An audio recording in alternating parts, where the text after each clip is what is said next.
The late 13th century was a time of great upheaval in Anatolia. This region, rich in history and culture, was experiencing a period of significant transformation. The landscape, dotted with ancient ruins and bustling cities, was a testament to the civilizations that had risen and fallen here over the centuries. From the ancient Hittites to the mighty Romans, and now the Byzantines, Anatolia had always been a crossroads of empires and cultures. The once mighty Byzantine Empire, weakened by internal strife and external pressures, was a shadow of its former self. The grandeur of Constantinople, with its majestic Hagia Sophia and formidable walls, stood in stark contrast to the decaying cities and fortresses scattered across its territories. The empire, which had once been the beacon of Christianity and a bastion of culture and learning, was now struggling to maintain its hold on its vast lands. Its vast territories, stretching from the Balkans to the Levant, were crumbling under the weight of their own decay. The once thriving cities were now mere shadows of their former selves, with crumbling walls and deserted streets. The empire's military, once the most formidable in the world, was now a mere skeleton force, struggling to fend off invaders and maintain order within its borders. In the east, the Seljuk Sultanate of Rum, itself a powerful force in the region, was fracturing into smaller, competing beyliks. The Seljuks, who had once dominated much of Anatolia, were now facing internal divisions and external threats. Their once unified sultanate was breaking apart, with local leaders, or beys, carving out their own territories and vying for power. These Turkish principalities, each ruled by a bey, vied for control of the Anatolian landscape. The beys, ambitious and determined, sought to expand their territories and influence. They built fortresses, formed alliances, and waged wars against each other and against the remnants of the Byzantine Empire.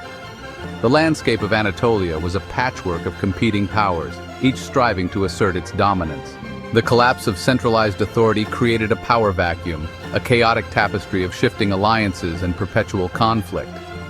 The once stable regions were now battlegrounds, with armies clashing and borders constantly changing.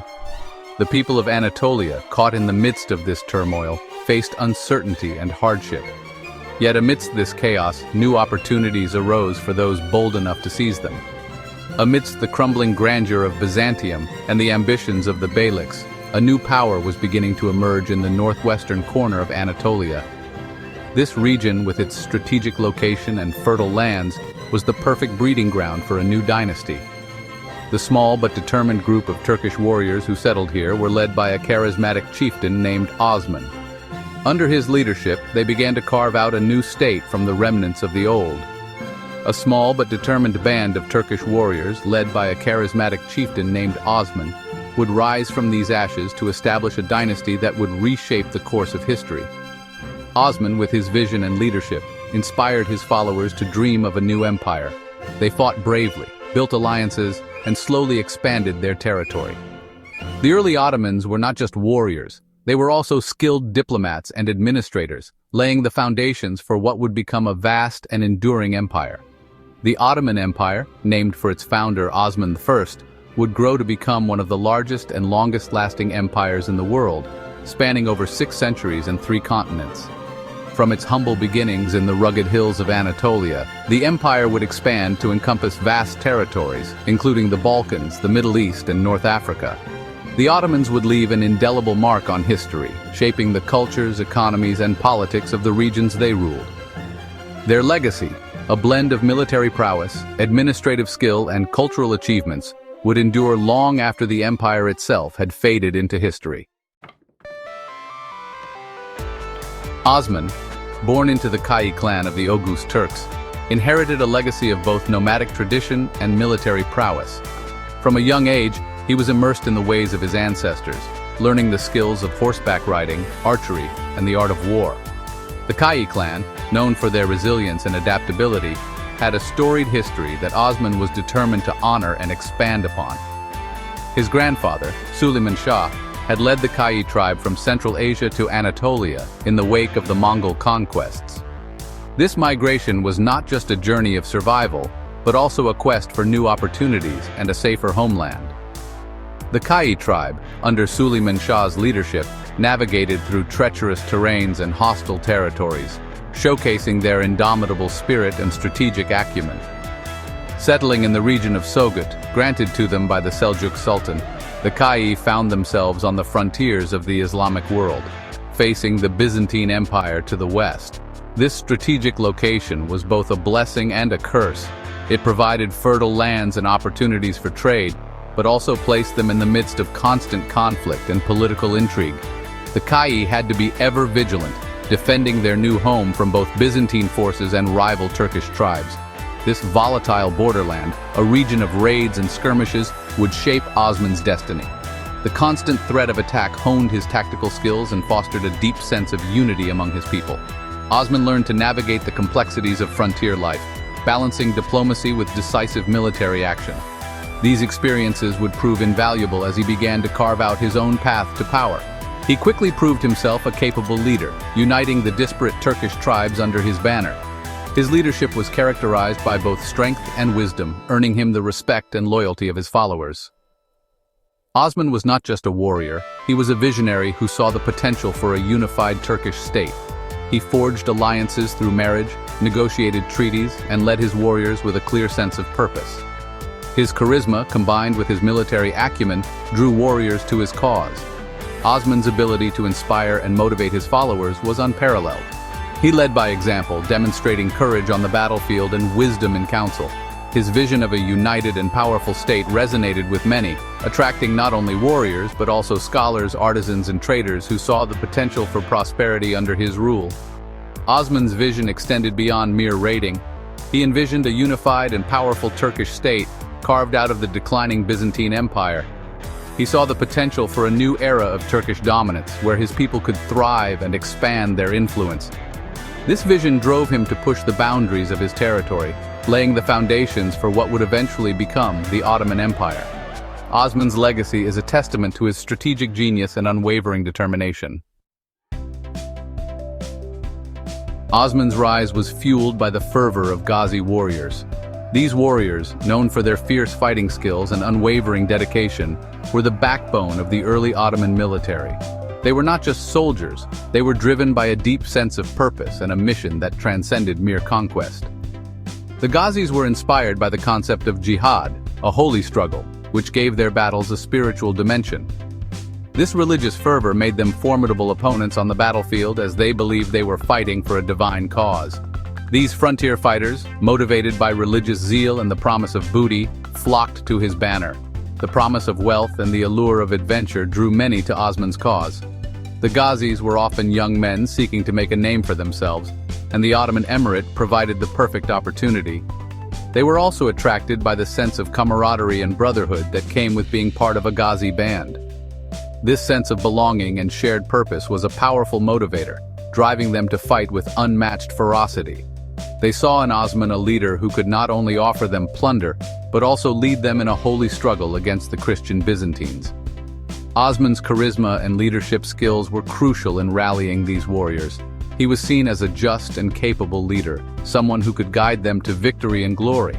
His ability to inspire and motivate his followers was a key factor in the early successes of the Ottoman Emirate. Under his leadership, the Ghazis felt invincible, ready to take on any challenge that came their way. The Ghazi ideal, a blend of nomadic warrior culture and Islamic faith, became a cornerstone of early Ottoman expansion. This unique combination gave the Ottoman warriors a distinct identity and a sense of purpose. The nomadic traditions of the Ghazis, with their emphasis on mobility and adaptability, complemented their religious zeal. This blend of cultural and religious elements created a powerful and cohesive fighting force, capable of taking on the more established and often complacent Byzantine forces. Osman's early campaigns focused on the vulnerable Byzantine frontier settlements. These settlements, often poorly defended and isolated, were easy targets for the Ghazis. The Ottomans used their superior mobility and knowledge of the terrain to launch surprise attacks, catching the Byzantines off guard. These early victories not only provided valuable resources and wealth, but also boosted the morale of Osman's followers, reinforcing their belief in his leadership and their cause. His forces, adept at both raiding and open warfare, exploited the Byzantine weakness. The Ottomans were masters of guerrilla tactics, using hit-and-run strategies to harass and weaken their enemies. They avoided direct confrontations with larger Byzantine forces, instead focusing on smaller, more vulnerable targets. This approach allowed them to gradually wear down the Byzantine defenses, creating opportunities for larger-scale assaults. The combination of strategic raids and open warfare made the Ottomans a formidable force on the battlefield. The Ottoman Turks, skilled horsemen and archers, employed hit-and-run tactics, devastating the countryside and evading pitched battles. Their expertise in mounted warfare gave them a significant advantage over their enemies. The speed and agility of their horsemen allowed them to strike quickly and retreat before the Byzantines could mount a counterattack. This mobility was a key factor in their success, enabling them to cover large distances and launch attacks from unexpected directions. The use of archers on horseback added another layer of complexity to their tactics, making them even more difficult to counter. Their success attracted more followers, swelling their ranks and emboldening their ambitions. As word of their victories spread, more and more warriors were drawn to the Ottoman cause. This influx of new recruits not only increased their numbers, but also brought in fresh ideas and perspectives. The growing strength of the Ottoman forces allowed them to take on more ambitious campaigns, pushing further into Byzantine territory. Each victory reinforced their reputation as a rising power, attracting even more followers and resources. Osman's small emirate, centered around Sogut, began to expand, pushing further into Byzantine territory. The strategic location of Sogut provided a perfect base for launching further campaigns. From this stronghold, the Ottomans were able to project their power and influence across the region. The expansion of the Ottoman Emirate was not just a military achievement, it was also a testament to the vision and leadership of Osman. His ability to unite and inspire his followers laid the foundation for what would become one of the most powerful empires in history. As Osman's power grew, so did his ambitions. He set his sights on Bursa, a wealthy and strategically vital city located south of the Sea of Marmara. Bursa, with its fertile hinterland and its position controlling key trade routes, was a jewel in the Byzantine crown. Its capture would be a major blow to the Byzantines and a testament to the rising Ottoman power. The Siege of Bursa, begun under Osman's leadership, would last for several years. The Ottomans, lacking sophisticated siege weaponry, relied on a combination of blockades, raids, and attrition. They harassed the city's defenders, cutting off supply lines and slowly wearing down their resistance. The siege became a symbol of Ottoman persistence and a testament to their determination to establish a permanent presence in the region.